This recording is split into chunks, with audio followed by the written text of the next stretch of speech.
I want to say it's probably the worst wipeout I've had at pipe.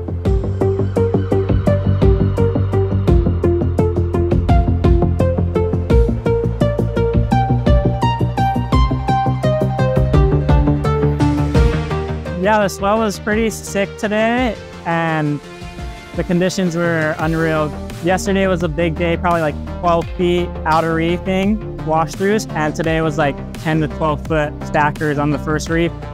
It was like a hungry crew out there. There's the locals, there's the CT guys practicing, and yeah, yesterday was a maxed out day. Like I said, so I think a lot of people didn't surf and they wanted to wait until they got tamed.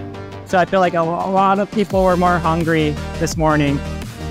So I kind of seen it coming in. I was like, this is a really good one if you can get under it.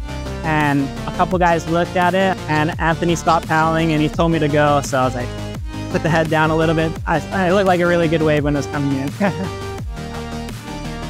It looked like I was in it really nicely. I was gonna get a nice transition. Every wave at pipe, you're at the top and you're gonna go down this huge drop, and pretty much I was like doing everything I'd always normally do, and then it just went only air. I was like, okay, I'm in the air and this is gonna be a gnarly wipeout, or let's try to stick this.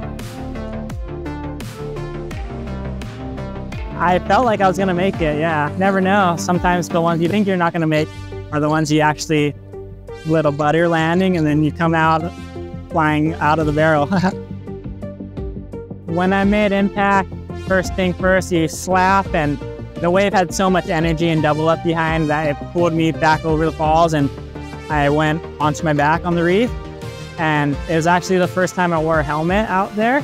And I was thinking in my head, like, this is the reason why I'm wearing a helmet in these types of situations.